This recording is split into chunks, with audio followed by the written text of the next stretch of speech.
가게 사는 증시 각도기. 안녕하세요. 증시 각도기 TV 시청자 여러분, 투자자 여러분, 그리고 도기말 여러분, 신만금융전사 여러분 모두 반갑습니다. 12월 29일 한국마감으로 찾아뵙게 된 각도기 걸산준입니다. 자, 이제 오늘하고 내일까지만 시간이 남았습니다. 한국 주식시장은 내년도 랠리에 대한 기대감이 한껏 커지고 있는 그런 상황이다라고 볼 수 있겠고, 환율에서 원화가 추가적인 펀치를 날리면서 추가 강세를 나타내고 있고요.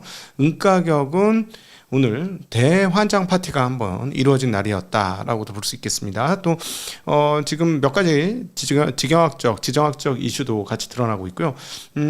하루 앞둔 증시를 하루 앞둔 오늘 다양한 사건이 여러분을 기다리고 있습니다. 그래서 하나하나 한번 살펴보는 시간 갖도록 하겠습니다. 먼저 가장 눈에 띄는 것부터 시작해서 시장 안으로 하나하나 들어가 보도록 하죠. 오늘 눈에 가장 많이 띄는 거는 바로 이 부분입니다. 은가격인데요. 자, 은가격이 아까 오전에 우와 75불이에요. 우와 난리 났어요. 이랬는데 장중에 지금 얼마가 갔느냐? 지금 보시면 오른쪽 끝이 거의 83불이에요. 83불. 83불이 갔어. 그렇다 다시 아침 75불로 떨어졌으니까 지금 고점 찍고 83에서 75는 8달러 떨어진 거 아니야. 10% 빠진 거네. 고점에서. 이 대환장 파티가 났습니다. 어마무시한 변동성이죠. 어마무시한 변동성. 자, 조금 길게 볼게요. 굉장히 빨리 올라다가 엄청나게 큰 음봉 나왔어요. 그쵸? 별로 좋은 시그널은 아니네요. 그쵸? 음봉이 너무 크게 나왔어. 윗골이 그대로 굉장히 크게 답니다. 요거에서 거래량 또 터졌고 이런 일이 벌어졌는데 내일 모레 뭐 이렇게 양일간에 회복을 못하면 일종의 차트상으로는 고점 차트일 수도 있죠. 근데 뭐 지난번에도 그런 차트 냈고 다시 한번 큰 양봉을 냈는데 이번에 양봉 사이즈가 너무 길어요.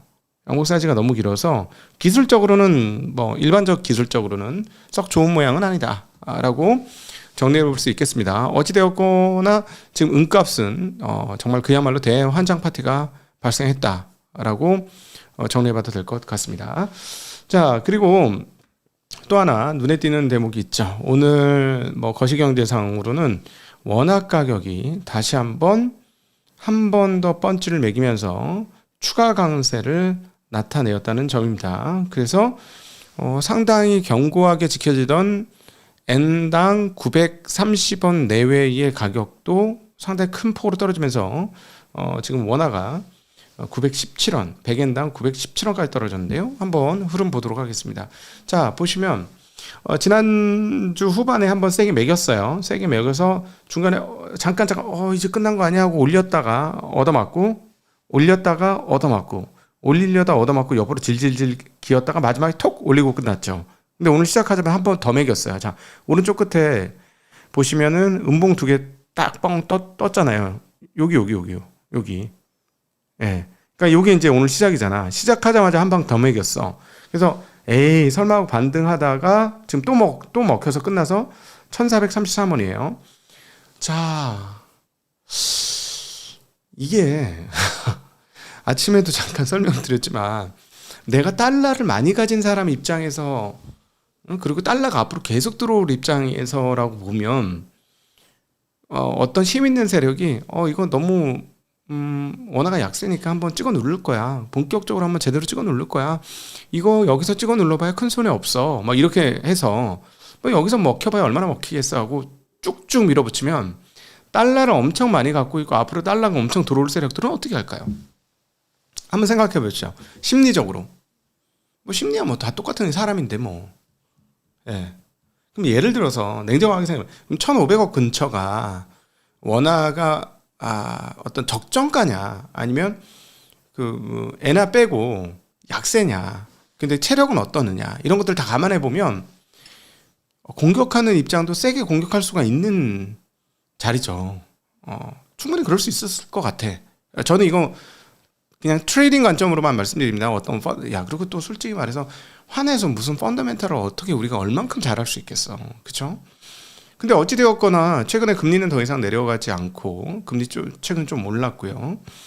그다음에 그 기준금리도 더 이상 내려가지 않는다라는 측면에서 보면 게다가 여기에서 달러 금리는 내려가고 있는 사안들을 감안해 본다면 뭐 원화가 계속 무조건 약세여야 해라고 또 얘기할 수 없는 상황은 그렇잖아요. 사실은 또. 그래서 어쨌든 자, 한 번 더 먹었습니다. 자, 과연 내일까지 어떻게 될 것이냐. 자, 이 부분 굉장히 재미난 흥미진진한 투기 세력들 간의 대결이 펼쳐지고 있다라고 정리해 볼 수 있을 것 같아요. 자, 오늘 전체 시장 흐름 한번 살펴보도록 하겠습니다. 어디 갔어? 잠시만요.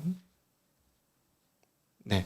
오늘 전체 주식시장은 전일 대비 거래소가 많이 올랐습니다. 90.88포인트, 4220.56포인트로 2.2%나 올랐고 종가가 고가예요. 뭐 물론 오늘도 하이닉스, 지난주는 삼성전자가 많이 올랐고 하이닉스가 따라 올랐는데 오늘은 하이닉스가 많이 올랐고 삼성전자 뒤따라왔습니다. 그러면서 4220까지 갔고 코스닥도 뭐 거래소보다 못하지만 12.92포인트 1.4% 올랐고요. 외국인들의 매수세가 거래소에서는 계속되고 오늘은 개인들도 매수를 했습니다. 그리고 코스닥은 개인들의 매수로 움직였고요. 오늘 이 흐름은 역시나 그 하이닉스에 대한 이슈가 컸죠. 이번 이슈는 그 미국 이슈라기보다도 그 시장 감시 규정이 바뀌는 이슈가 꽤 컸습니다. 그러니까 그동안에 좀 저희가 황당했던 부분 하나 있었잖아요. 그러니까 뭐냐면은 그 시장 전년 대비 100% 넘게 1년간 주가 상승률이 200% 이상 상승을 하게 되면은 투자주의 종목이 된 거죠. 투자주의 종목. 투자주의 종목이 된 거잖아요. 근데 이거를 바꾼다고 합니다. 투자 경고 종목에 대해서 시가총액 100위 이상의 대형주의 경우에는 예외 처리를 해야 되겠다. 그러니까 여러분 참 이게요. 얼마나 웃기는 거냐면 얼마나 오랫동안 그런 대형주들이 없었으면 그러니까 얼마나 오랫동안 박스권 장세였으면 그냥 작전 치는 중소형주들 막 이런 일이 너무 많으니까 그거 주의 주려고 그나마 그래도 성관주의를 하려고 한 거 아니에요, 거래소에서. 근데 그러니까 그 머릿속에도 뭐가 있냐면 대형주가 이렇게 오르는 일은 경험한 적이 없어, 뭐 이런 거였죠. 근데 사실 따지고 보면 미국에서는 그런 일이 없습니까? 지난번에 엔비디아나 뭐 이런 것들 보시면 가능하잖아요. 그러니까 그만큼 우리나라가 쩔어 있었다. 쩔어 있었다가 바뀌었다. 이렇게 보시면 되겠습니다. 그래서 이 부분들이 시가총액 100위 이상은 이제 투자 경고 종목에서 들어가지 않기로 하면서 거기에 대한 기대감도 오늘 또 특별하게 더 작용하면서 하이닉스가 뒤로 갈수록 강세였어요. 아침에 5% 오르다가 6.3% 오른 60만 닉스를 다시 해보겠습니다. 63만 7천원을 도달하면서 지수 상승을 이끌었고, 반도체 주식은 제가 계속해서 말씀드렸습니다만 올해 실적은 좋아질 거고요. 저는 이제 지금 근데 벌써 눈에 보이는데 올해 중순쯤 되면 제가 이놈의 반도체 때문에 욕먹을 게 눈에 선합니다. 또 올해 한 중순 지나가면 그럴 것 같아요. 2차 전지 때 욕먹었던 것만큼은 아니겠지만 욕먹을 것 같다는 생각이 좀 드네요. 왜냐면은 아마 제 느낌에는 올해 한 6월달 내외가 가장 뜨거울 것 같고요. 저는 6월달쯤 그렇게 뜨거우면 네 알겠습니다, 뭐 좋네요, 이럴 것 같거든요. 저는 또 욕먹을 지금부터 생각하면 심란하네. 그 말씀 안 되는데 오늘 거래소에서는 상승 종목 318개, 하락 종목 573개로 하락 종목 수가 훨씬 많습니다. 코스닥은 상승 종목 수가 좀 많아요. 857개가 상승했고 하락이 811개입니다. 그래서 상승 종목 수가 훨씬 많은 흐름들을 보여줬습니다. 전체적인 아까 환율 보여드렸는데 원화 대비 국제적 원화 환율 상황 함께 살펴보겠습니다. 미국 달러 대비 1432원 추가로 1% 가까이 떨어졌어요. 지금 뭐 차트 보시면 아시겠지만 그냥 수직 하락입니다. 굉장히 큰 폭으로 떨어졌고요. 일본 엔화 대비로는 더 수직 하락이죠. 유로화 대비로도 1,700원이 깨지면서 1,685원 왔고요. 중국 위안화 210원이 넘던 게 204원. 중국 위안화도 최근에 강세입니다. 파운드화로 대비해서도 강세, 호주 달러도 강세, 모든 통화 대비 상당 폭의 강세를 보여주고 있다는 거 확인할 수 있겠고요. 자, 국채 금리도 조금씩 내렸습니다. 국채 금리 계속 올랐었는데요. 원화가 강세여서 그런가요? 국채 금리도 조금씩 전 연원물에서 떨어지는 그런 흐름들 보여준 것도 특징적인 모습이다라고 볼 수가 있겠습니다. 자, 자 이제 뉴스 하나하나 보기 전에 전반적인 상황 조금 더 보고 가도록 하겠습니다. 자, 네, 잠깐만요. 네. 자, 오늘 그 외국인들, 기관, 개인, 순매수 종목, 상위 종목들 한번 확인해 보겠습니다. 자, 오늘 하이닉스 외국인들 1,700억 샀고요. 그다음 카카오 샀고, 휴림로봇, LG에너솔루션, 두산에너빌리티 샀습니다. 기관들은 주로 ETF 매매를 하는데 하나에어로스페이스와 삼성전자 우선주, SK스퀘어, 풍산을 샀고요. 개인은 삼성전자를 샀습니다. 오늘 삼성전자 개인이 6,200억이나 샀고요. 오늘 신규 상장된 종목 세미파이브, 그리고 한미반도체, 알테오젠 등을 매수를 했습니다. 그리고 순매도 종목들도 확인해 보겠습니다. 순매도 종목은 외국인들은 삼성전자 순매도 했고요. 그 다음에 알테오젠, 한미반도체, SK스퀘어 순매도했습니다. 기관은 SK하이닉스 순매도했고요. 삼성전자, 한국전력 등 매도했습니다. 개인은 코덱스 레버리지를 매수했고요. 카카오, 하나에어로스페이스, 코덱스 200, 휴림로봇을 매도하는 모습 확인할 수가 있었습니다. 자, 그리고 테마 흐름 한번 살펴보겠습니다. 그 토스에서 정리한 테마. 오늘 구리 관련 종목들이 10개 중에 9개가 올랐고, 로봇이 아주 미쳤습니다. 실제로 로봇 상승이 제일 컸다라고 봐도 되겠는데, 왜냐면 37개 종목이나 걸려있는데 그중에 31개나 올랐어요. 전기차 올랐고, 농업기계, 우주항공, 철도, 웹툰, 인터넷, 건설장비, 방위산업 물자 등등이 오르는 흐름 확인할 수가 있었습니다. 자, 오늘 그 업종별로 상위를 보면 우주항공과 국방 쪽에서 많이 올랐고요. 하나에어로스페이스가 9%나 올랐습니다. 비철금속, 또 남선알미늄, 무선주 계속 약간 이거는 투기적인 흐름이죠.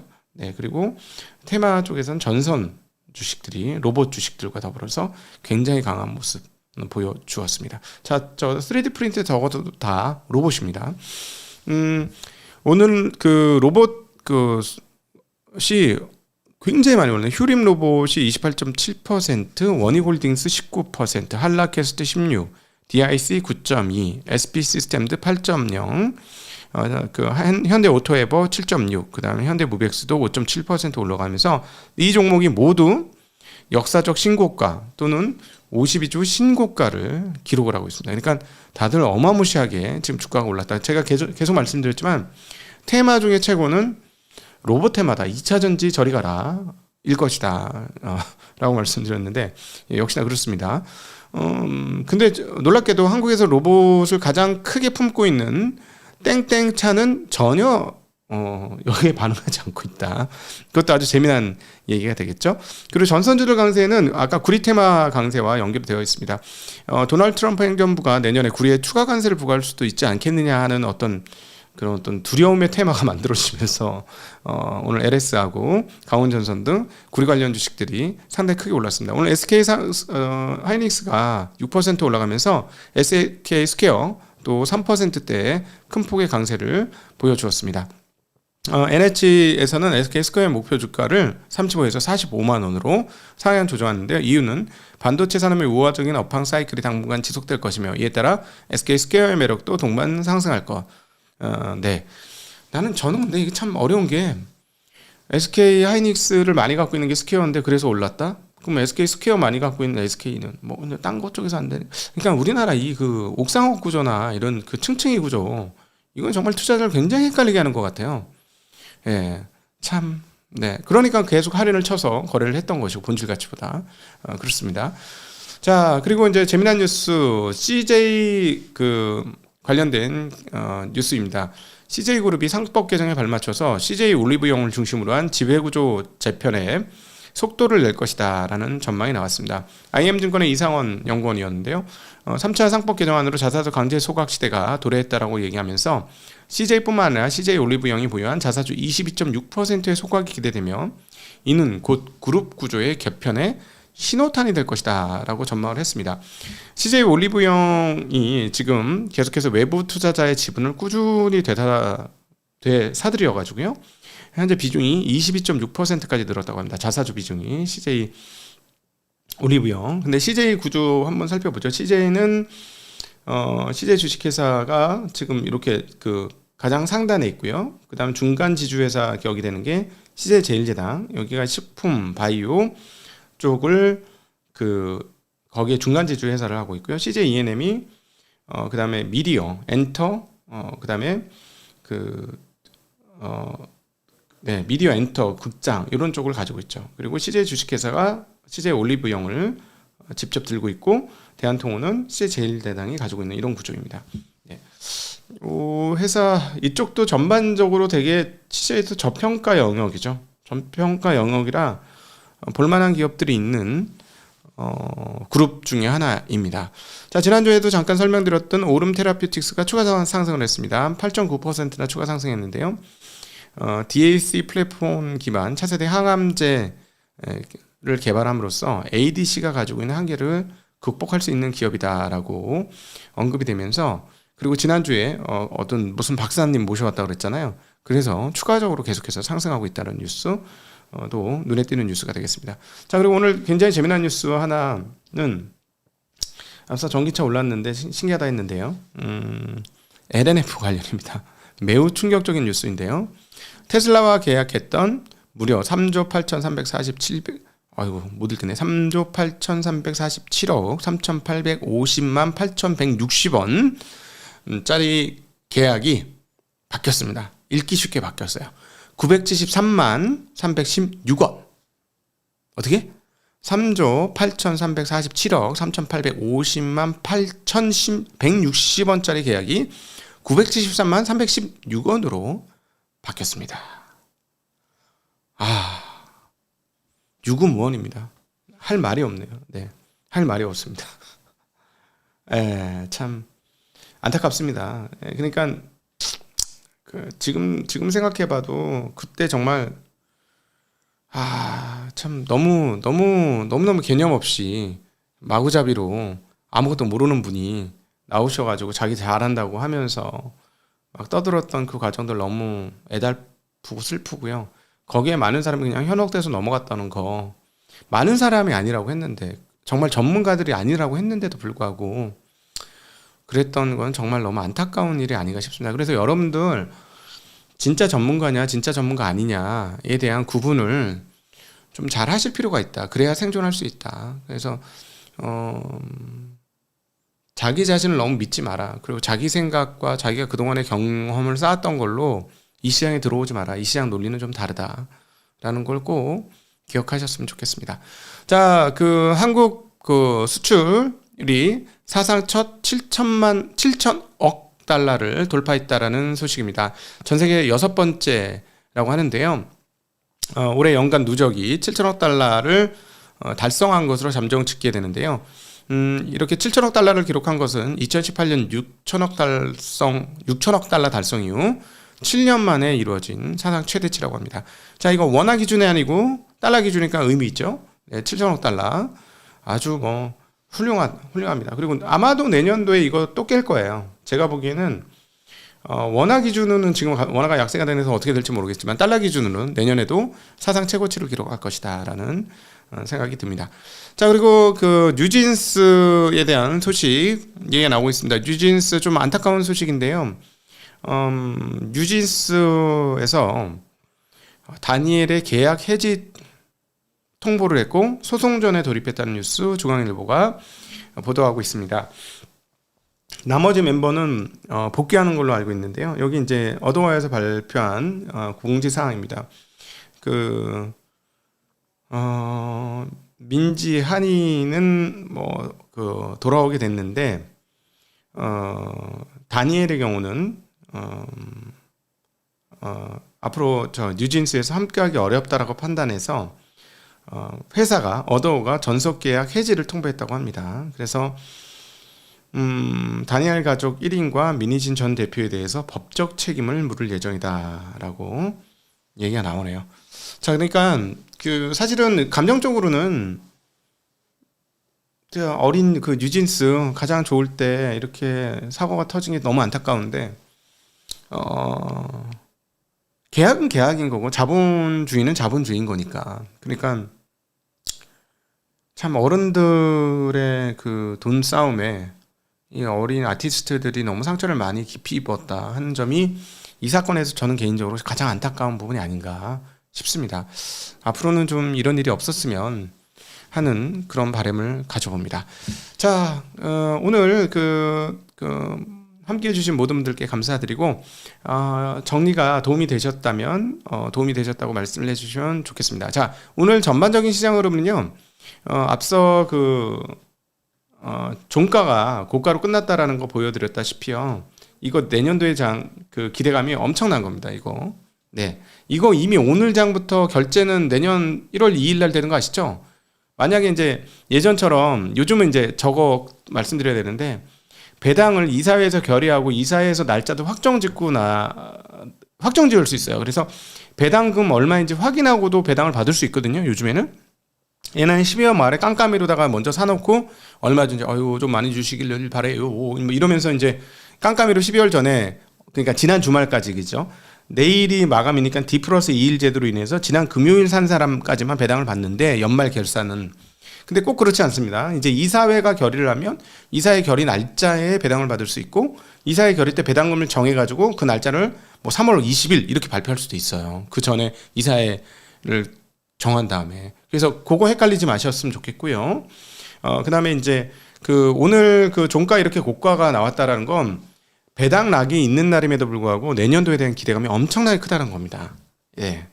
그래서 이미 우리는 지금 산타랠리가 엄청나게 시작이 된 것이다라고 볼 수 있겠고 내년에 대한 투자자들의 기대가 실제로 어떻게 반영되는지 앞으로 관심을 보면 좋을 것 같습니다. 어쨌든 오늘 시장 분위기는 내년의 강세에 대한 배팅이었다라고 정리해보면 될 것 같습니다. 자, 오늘도 긴 시간 함께 해주셔서 진심으로 감사합니다. 행복한 저녁 시간 되십시오. 안녕.